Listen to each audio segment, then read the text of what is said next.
मैं आप सब दोस्तों का, मीडिया के दोस्तों का शुक्रगुज़ार हूँ। मुझे चेयरमैन बिलावल भुट्टो साहब ने जब तर्जुमान बनाया, आज मैं पहली दफ़ा इस्लामाबाद आया हूँ और मेरी ख्वाहिश थी कि मैं इस्लामाबाद के अंदर जो पाकिस्तान पीपल्स पार्टी के सारे बीट कवर करते हैं उन दोस्तों के साथ एक मुलाकात हो, एक इंटरेक्शन हो, हम एक दूसरे को जान सकें, ताकि आप लोग पार्टी के साथ इतने अरसे से काम कर रहे हैं तो आपका मेरे साथ एक तारुफ हो सके, एक हम डिस्कशन कर सकें कि कैसे हम पाकिस्तान पीपल्स पार्टी के साथ और आपके इदारे के साथ एक वर्किंग रिलेशनशिप को प्रोफेशनली बेहतर कर सकते हैं। तो आप सब दोस्तों का आने का शुक्रिया कि आप लोग यहाँ पे वक्त निकाल के आए। ये मेरा पहला विज़िट है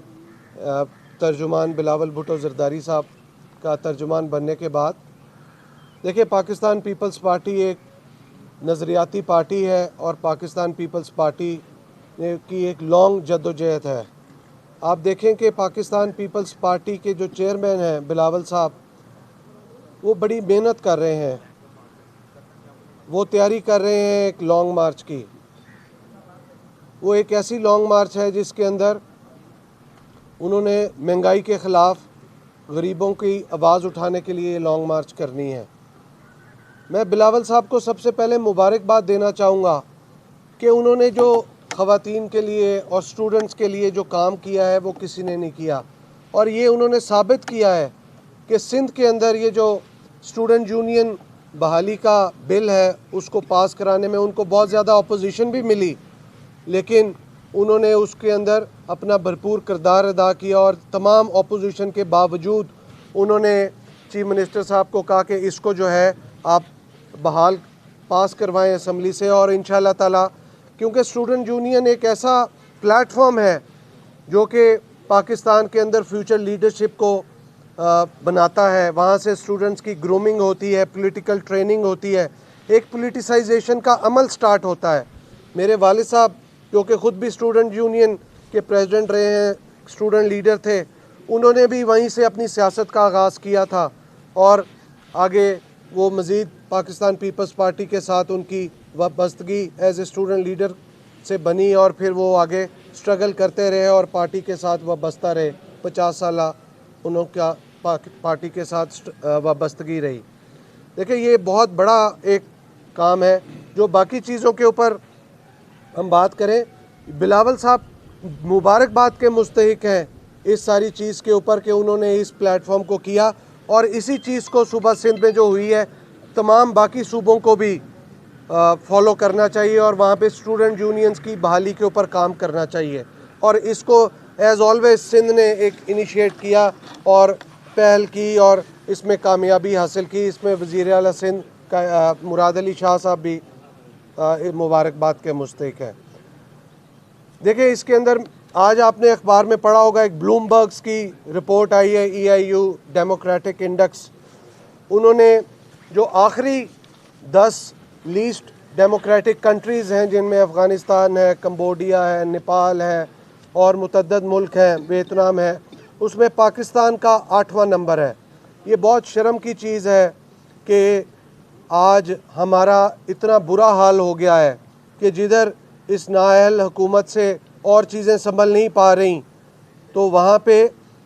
जो जमहूरियत है वो भी आखिरी 10 नंबरों में आ गई है और पाकिस्तान का आखिरी 10 के अंदर 8वां नंबर है। तो मेरे पास तो अल्फाज ही नहीं है कि पाकिस्तान की ये जो स्टैंडिंग है इसके बारे में क्या कहा जाए, क्योंकि ये एक शर्मिंदगी का बायस है, क्योंकि पाकिस्तान के अंदर जमहूरियत को मुस्तहकम करने की बजाय जमहूरियत को कमज़ोर किया जा रहा है। लोगों की जो इन्वॉल्वमेंट थी पॉलिटिक्स के अंदर और डेमोक्रेसी के अंदर उसको दिन ब दिन कम किया जा रहा है। ह्यूमन राइट्स प्रॉब्लम आ रहे हैं, चाइल्ड और विमेन एम्पावरमेंट का इशू आ रहे हैं और इसको हुकूमत एड्रेस नहीं कर रही। आप देखें कि हुकूमत ने, नाअहल और करप्ट तरीन हुकूमत ने, कि जिस मिनिस्टर की ज़्यादा खुशामद थी या जितना ज़्यादा उसने करप्शन की और जितनी बुरी परफॉर्मेंस दी, उसको उसी तरीके से उन्होंने सर्टिफिकेट दिए बेस्ट परफॉर्मेंस के। वो बेस्ट परफॉर्मेंस नहीं थी, वो वर्स्ट परफॉर्मेंस थी। और आप देखें कि अगर कोई वज़ीर यूरिया को ब्लैक करता है या यूरिया को मार्केट करने नहीं देता फार्मर्स को यूरिया नहीं मिलता, उसको भी जो है बेस्ट 10 वज़ीरों के अंदर उसको सर्टिफिकेट दिया जाता है। जिस वज़ीर ने इकॉनमी पाकिस्तान की तबाह कर दी, जो दावेदार था कि हम पाकिस्तान के अंदर 200 इकॉनमिस्ट हैं और हमारे पास इतनी बड़ी इकॉनमी टीम है और हम इस मुल्क को ठीक कर देंगे, और आते साथ ही 8 महीने में पाकिस्तान की इकॉनमी का पट्टा बिठा दिया उन्होंने। तो ये क्या कहा जाए इस बारे में कि ये तो बड़ी खुशामदियों का एक टोला था जिसको टॉप 10 रैंकिंग दे दी गई, और तो इस बारे में कुछ कहा नहीं जा सकता क्योंकि परफॉर्मेंस तो ग्राउंड पे नज़र ही नहीं आ रही। क्योंकि जो ईमानदार एक वज़ीर आज़म का क्लेम करते थे, आप देखें कि वो एक करप्ट तरीन प्राइम मिनिस्टर है और उसने एक करप्ट तरीन कैबिनेट का सरगना बना हुआ है और वो उनको लीड कर रहा है करप्शन के सारे एज ए सरगना, और जिसकी जितनी ज़्यादा करप्शन है उसको उतना ज़्यादा वो खुशामदी और करप्ट तरीन बंदे को वो सर्टिफिकेट दिया गया। आप देखें कि इसके अंदर शाह महमूद कुरैशी साहब जो कि कह रहे थे, क्लेम कर रहे थे कि चाइना का दौरा कामयाब हुआ, उनको उनकी नालायकी की वजह से, उनकी इनकम्पिटेंसी की वजह से सर्टिफिकेट ही नहीं दिया गया, और आज वो अपने आका इमरान खान साहब को खुश करने की खातिर बिलावल भुट्टो साहब पे तनकीद कर रहे हैं। शाह साहब, आप पहले अपनी परफॉर्मेंस तो दे दें। आप बिलावल साहब